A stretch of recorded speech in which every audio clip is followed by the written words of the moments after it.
Alright, in all the Aliens and all Predator movies, we still don't know which ones have made the crop circles. They're so ridiculous, I don't think anyone wants to claim them. Really? So I'm Tic Tac. Squigs, as you've known, because I've been here, this guy hasn't. If you were around this guy this much, you'd want to get out for a while too. I think the views went down too when you left. So this one here, another alien-related movie. This time, we're basing it off of something we reviewed back in the beginning, Aliens. Same. Reimagined, rebrought together. Same universe. I'm going to clear this up straight for you right now.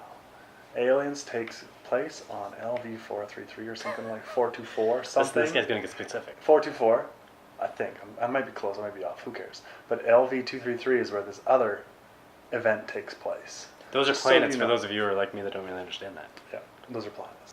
Yeah. Anyway, so this movie isn't actually a prequel, though it kind of is. It's just in the same... It's in the same kind of universe. And it's bringing you kind of an understanding where it all began. And I put a question mark, upward inflection on that. This is the one thing I'm going to tell you. The opening scene, I thought it was breathtaking as far as special features. But why just visuals in general. Yeah. Visual all the way through. But why it was there is beyond me, right? Yeah. You know? Yeah, I don't know that. I haven't put that together. You watch it and you're that's like... like most of this movie. Like, what? They just want to show you this person in the beginning and you're like... It adds to a series of things that you're just like, what was that? You're just like, what's going on? Like, where are you going with this? And then it just kind of shortly stops. Like a bunch of... The thing is, for me, I want to see holes. this movie again, only because halfway through the movie, my brain... That's the thing, it makes you go to the movie 7 times. Trying to think of it, of everything from Aliens and all this, and trying to connect the world. For those that are Predator fans in this universe, don't worry. You are forgotten completely. It's just left all out. No, but at the same time, it leaves you questions to who the Predators are. Yeah, the end, you can especially if you know anything about the comic books, because in the comic books, the Predators actually really respect the aliens, but they're their hunting training grounds, right? Like I said earlier, this guy's going to go specific. I'm just saying. So let's touch on story. I mean, as much as we can, and as much as we understand. Okay, so the story is the part of the story we can tell you is they're looking for where life began. That proves that this movie happened before Alien. Timelines chronologically wise. So they had to be drawn mathematically, archaeologically, scientifically to a cluster of planets that are in this one corner of the universe that they think that's the definition of where mankind came from. Let's touch on if you're a newcomer to this. First off, don't bother watching this movie. Watch the other movies first. Yeah, definitely. Because otherwise you're not going to like this at all. The standalone movie is it still is interesting. It's interesting, but you're going to give it a 1, 2 best. Well, I'm just saying. It's Facehugger. And that's the word of the day, Facehugger. Although, is it one word or 2 words?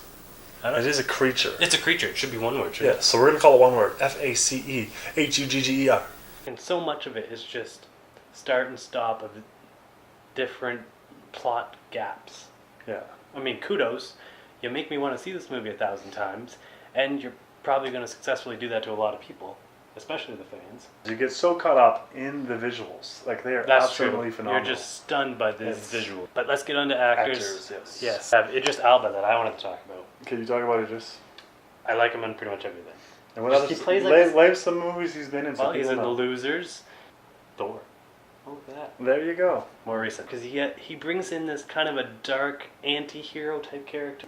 And in this movie, he's not actually evil or bad or anything in any way, but he has like a dark he's just a black character. Man who wants to be liked. Michael Fassbender. Michael Fassbender, who is also known as the android named... I don't know. Duncan.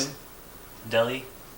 Bob. Papa Gijo! Otherwise known as the android David. I think he's good because because it's in the same world. Yeah. It's like the most plain name. Eh? You have this, and he's an android, and I think he's the most peculiar android you'll see in any of these movies. All through that Alien Quadrilogy, they talked about the very first android was really fritzy, and it had problems with the emotions. Yeah, emotions. Emotional. He's the first. He just does what he's told, but at the same time, he plays his character so well because he does these things like he's just bouncing a basketball, and he becomes obsessed with things, right? The main girl in this movie, just like Sigourney Weaver in the first movie, she was pretty much a no-namer. Like, she's trying to be a Ripley.